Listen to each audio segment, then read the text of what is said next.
Oh, hello again. I've put together another video for you. I hope if you've been watching my others, I hope that you find them helpful. If not, worth checking out. I've got some bit off the wall sort of ideas that might find interesting, some little workarounds and that sort of thing. So definitely worth having a look at. I try to make this as informative as I can. But first of all, this particular video I'm doing is sort of a problem I came across in actually making the YouTube videos. My technique is basically I've got my screen recording in QuickTime, and I can navigate around the screen demonstrating certain things about it, and QuickTime's going at the same time to record. And I've got a separate little computer that I've got my Logic Pro X so that I can get my audio sounding as best as possible. I've got a nice little home recording studio with some compressors and equalizing, that sort of thing. So my setup is basically I've got a nice Rode, the NT1A mic. I've got Persona's Quantum 2626 interface. It's Thunderbolt, so it's quick. And I just recently got a hold of ART equipment. It's a EQ355, that's a 31-channel equalizer. The VLA Pro 2 compressor from ART as well, which is also 2-channel compressor. But anyway, I don't want to carry on too much about that, but just to give you a bit of background. So here we are. We've got iMovie opened up, and I want to bring in some videos in a sec, but I just want to go to the view. Check out tick the appropriate things. I tick waveform, used media, and I like the skimmer info ticked, as well as down at the bottom. Snapping and audio skimming is handy. By having the skimmer info, you can see at the top of that line is the name of the clip, and it's the only way I've been able to work out how to actually work out what the name of the clip is. So, which is an unfortunate thing about iMovie, but it doesn't have the name. So whereas you import it down here at the bottom, it's got a pretty good name. So one thing to bear in mind with the naming, the clip, the media info, and all that sort of stuff, you want to be mindful and aware of what all those numbers mean. It does come in handy as you're working with multiple clips, and you'll see in this video how I will be taking two simple clips but end up with a couple more exports, which each one is a little bit more complicated. So this is a workflow just to give you some background on what I'm doing. I've got two video clips. Over here I've got my video screen recording, and here I've got the audio that came from Logic Pro X, which I'm doing the recording, and these will both be down here in the timeline. Then what will generally happen is you'll have two clips, and then you want to be making some edits, taking out the uhs and the ahs and all that, and the clicks and the pops, but you don't want to lose your sync of the video, because the beginning and the ending, they're all synced up as we're doing this recording. It's synced up with what you're seeing. So I'm scrolling around and navigating on the screen in QuickTime. I'm recording over in Logic Pro X, and I want it all to stay synced up until I'm doing my final cut. So this is what we're going to do. Anyway, first, in the Get Info, I want you to be aware that the file size might make a difference on how your computer handles the size of it. If you start seeing 25, 30 gigabytes, then you're dealing with a very large file, which you can re-encode that to a smaller file if you need to. Just be aware of the extensions. .mov is a QuickTime movie. .m4a is the waveform out of Logic. Down here you'll have the dimensions. Sometimes the date's handy. You might have something that you recorded a week ago and not really what you want anymore. But the dimensions are important. Here's your codec. That can be ProRes 4444 or ProRes 422. When you export out of iMovie, the best quality export you can do is ProRes 422. And here you can see the durations of the clips. That's handy to know. But just know that these dimensions also affect what they call aspect ratio. HD TV is a 16:9 ratio, which equals 1.78. Some cases you may see 1.85 or even 2.0. 2.0 like in IMAX. So that's the aspect ratio. But when you record with QuickTime, this is what you get. You get a 1.55 aspect ratio. That means that your actual screen recording might be a little bit different dimensions than what's actually in iMovie. So this is the actual screen size here, and this is the actual canvas area of iMovie. So you may end up with having to produce some sort of background or scale if you can scale it properly. Sometimes you can't make it longer than it is tall because then it stretches it. So you have to get creative with QuickTime screen recordings dimensions. So if anybody knows a way of changing those, great. I'd like to hear from you in the comments because it's been something I haven't been able to work out. So anyway, so here we go. We've got our imported clips. We're going to hit the little plus button, or we're going to just drag them down in. That plus is quite handy. And just know too, at some point, if you want to make this clip shorter, I mean, in this case I don't. I want everything original so that it stays synced. If you hit the in and out where the skimmer is, you can shorten it and all that sort of thing. That's the in and out points. So you can set those as well. But in this particular instance, I want the complete file, and both of them started simultaneously when I started recording. You'll see in a minute what I'm meaning. So you can plus it or drag it down. So I'm going to close that media off. So here we got it. We've got video and audio that I imported into the timeline. As you see, it does require 2 cuts.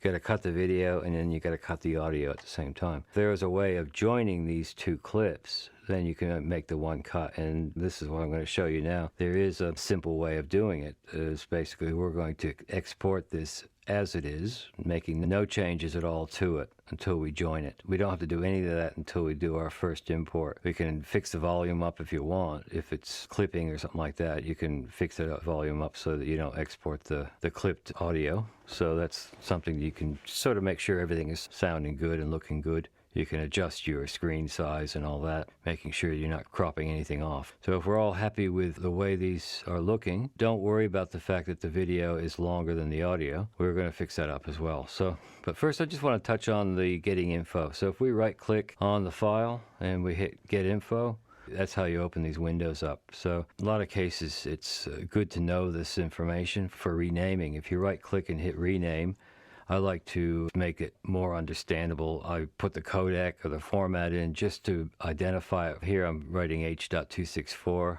and here I'm going to write M4A in the title itself because the dot extension isn't included in the skimmer info. You can find it with the import, but it's I just put it on there so you can see it in the skimmer info, so you're not working with the wrong file. You have all this information and you're aware of it before you commit to this project. So anyway, here just want to demonstrate when we ticked up in the view before, I ticked waveform, used media range, and skimmer info, and that's what these are. So your used media is this little orange bar along the bottom. So when you move this along and you hit I or O, you're committing to an in and out point, and it will show you what's actually being used. Over here, this is the skimmer info. When you touch the skimmer and move it across, it will identify what file it is, and that to me is quite handy to know because when you import media clips, the names aren't included for some reason, and unless I've missed something on the import. And certainly leave a comment if it's something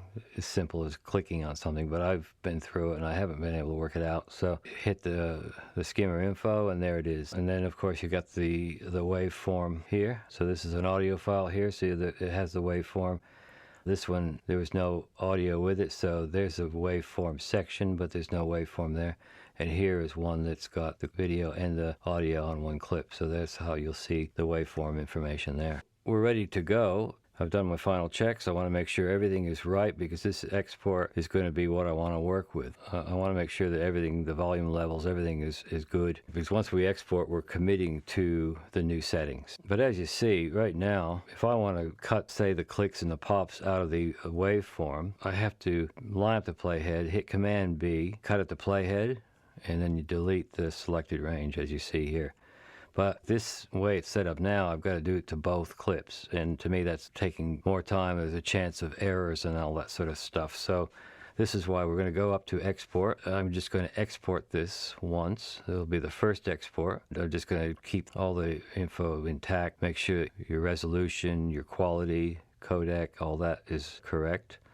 I like to keep it on the highest and the best if possible. So unless there's an issue with the file size causing your computer to crash, try to work that out, which is the best format for your computer. And again, descriptive names, that helps you locate what you're looking for in your files. So, and then it's just a matter of hitting save and off you go.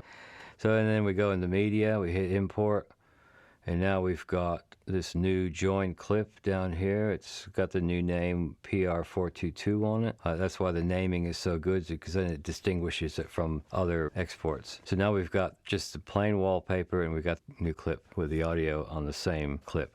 We've got that. So what we'll do is we'll get rid of these clips that are in the timeline now. Just delete them, select and delete, and then we're just going to hit the plus and send that down into the timeline. So that now this is what we're going to be working with. I use the waveform itself. As you see, there's big gaps in the waveform, so those will need to be cut out. Also go in the settings and just adjust the clip size as maximum as possible, so we're seeing the waveform. Here I'm just moving the playhead, and first one I just use the cut, but from now on what we'll do is we'll just do Command B at the beginning and end of the bad area, and then make sure it's got the orange line around it that's selected, and then just hit the delete button.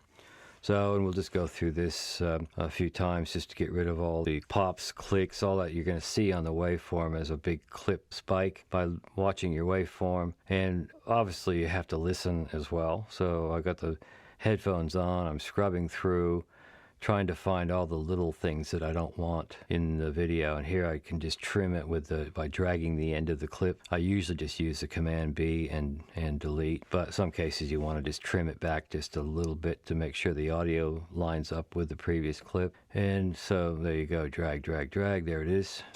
And always bear in mind that we don't want to lose the syncing of the video to the audio. This is why I wanted to join these up. So, but some cases where you want to get rid of the audio, but you certainly don't want to get rid of the video because there's some important gestures or movements or information on the screen that you want to keep, but you don't want to hear pops and clicks or something. So the next best thing is to cut on either side of the offending audio. See how there's some movement on the screen, and I don't want to cut that out because it's something I want to demonstrate. So we're just going to put a cut on either side, and then we're just going to drag the audio down to 0%, and that way you have the video, you have some silence. Silence is better than a pop and a click and and ah and all that. So now you see I'm just scrubbing through, always being mindful of what's going on in the video. You certainly don't want to cut the video, demonstrating something important that you want to show visually. So it's important to keep an eye on the video as well and not cut it too much in midstream. So this is why, by lowering the volume of the clip to get rid of the audio, and you can go up there at the toolbar at the top too, and just use the slider as well. So either way is a way to get rid of the volume. I won't go into too much else on the volume. So we got the volume on that lowered, but we also have the video that we want to see. And just a little plug there, if you like the desktop that I created that in Apple Motion with some shapes and some text, some boxes, so that I can move my files, keep them a bit more organized. It's there in my channel somewhere. It's creating a desktop. You can do that by just creating whatever you want and then save it as a JPEG and then load it into your settings as a wallpaper. I find it quite handy to be able to do that. So got to a point now here where I got my cuts all done. I'm happy with how they join up. I've played them through a few times to make sure that the audio is continuous. There's no words aren't cut off or anything like that. Quite happy the way it plays through. I want to save the continuity of it, so I'm just going to do a second export. And at this point, again, you can keep it at ProRes or you can drop it down to H.264. Most cases, you can cut the file to 1/10 of its original size just by doing H.264, and that's what's going to end up on YouTube anyway. Most cases, every movie you've ever watched is probably going to be in H.264, which is high definition. So you can make that choice here. You can compress it a bit more and make the export go faster. I tend to leave all this in place until the very last, so I don't want to lose any information at all. So in this case, I'm going to leave it at ProRes, and I'm going to rename it again and type in final at the end just to distinguish it from the one I just chopped up. So again, like I said, renaming is very important so you don't lose what you've done and you're spending all this time looking for a particular file. So write a very descriptive name for each stage of the project. Drag that over. That's the new one. That's the final. That's the PR422. So I'm just using my new desktop to organize it. So now I want to open up a motion project. I want to put that latest clip I just did into Apple Motion. So firstly, I like to get the info back up and check it's only 1.93 gigs, so that's nice. There's the codec and all that there. But I'm interested in the duration at this point because I'm going to match that link to the new Apple Motion project. I want the Apple Motion to be as long or longer than the clip I'm working on. I think it's obvious you want the whole clip to fit into the project. So we'll open that up anyway, and we will import that latest final export we've done. It's been joined up. Now we have a background which we can work on. First, put the playhead at the end so I can move the range down there, the line and the arrow there. You can adjust the range of the project. Now, this first group is the background. What we imported will create more groups for text and shapes and all that. And on those, we can do our animations and effects to it. So this one here, I'll just name it lines and text because I'm going to put every bit of text that I want to appear on the screen as an overlay. I'll just put onto that group. You can be more organized as well and have several groups if you want, but it's entirely up to you. So here I'll just type with the text tool, I'll type some simple text, and this is, as you see, is overlaying onto the background movie that we brought in. And then the idea is we put all our animated text and shapes and arrows and all that we want to use to demonstrate our video, put it in here, and then we can export it again as a final. Here I'm just putting the text working with clips on top of the rectangle. I can go into the inspector, into the layout and the appearance and all other text and set up my different effects and stuff I want to do. You can fix the opacity up, you can put outlines, you can format it with tracking and paragraph and fonts and all that here.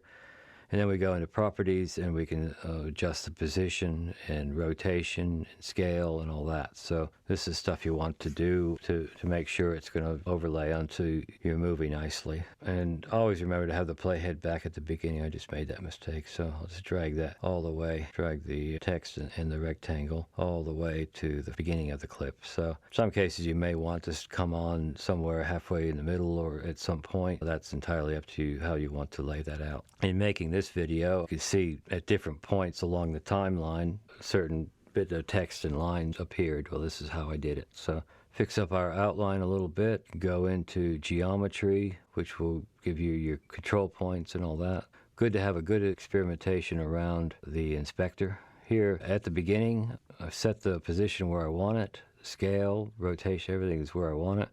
So now I'm just going to hit keyframes, and I like to select all of them. You don't have to use them, but once they're selected at the beginning, you know that position and original information is there. So as you work along through the video, you can move your layers around, your objects and your text and all that, and it will create a new keyframe for you at that point. So and now I'm moving the text on top. So these will flow together as one unit. I'm giving the text one animation path. I'm giving the rectangle another animation path. But anyway, down here, we're looking at our keyframes in the animated window at the very bottom. You can see each line is color-coded, and position X, position Y, position Z, that sort of thing is all color-coded. I'll click that little button so that I can make it fit in the window. Now we're going to look at the keyframes themselves. If we just click on them and select them, then we can right-click and we can put ease in, ease out, that sort of thing. We can lock them, all those things. If you see in the window here, you can cut, you can copy, you can delete, reverse the keyframes, all that sort of stuff. That's more advanced stuff, so I'm not going to go into it. The ease out puts a curve on it, and here the ease in will put a curve back in, so you're getting a more of a acceleration, deceleration sort of glide to the movement. I'm going to go here at interpolation, you will see there's a few choices of Bezier is the most common one because it gives you that little anchor line that you can change the angle of the curve, make it steeper or flatter, that sort of thing. Linear is just a straight line if you want to make sure that that just stays straight. You have continuous, you have exponential, and all those I'm not going to go into, but certainly worth looking at. And here you can just grab the keyframe and move everything down. So the keyframe of the rectangle layer. This is a little bit of a background for animation. This isn't a, just know that all this stuff is available to overlay on your produced video that you've done in iMovie or Final Cut Pro or Premiere Pro or any of those. Once you have a working movie file of some sort, then you can import it into Motion or After Effects or any of those and work on it. So I'm going to reset the parameters, just for that little arrow there on the side, because I'm not happy with any of the animation I've done. So I'm going to reset the parameters of both the rectangle and the text. Start from scratch. So the first thing we do, we're going to grab and we'll move the rectangle to the position we want. Select the text and move that. And I'm going to go ahead and adjust my scales. I'm going to make the Y a little bit larger than the X-axis. Stretch out the Y-axis, shrink the X, that sort of thing. So I've got that working a little bit better. I'm happy with the positions and everything, so I'm going to go ahead and hit the keyframe again, because this will be my beginning point. This time I'm only going to work with position. Playhead along a little bit, and here we go. It's at the other side.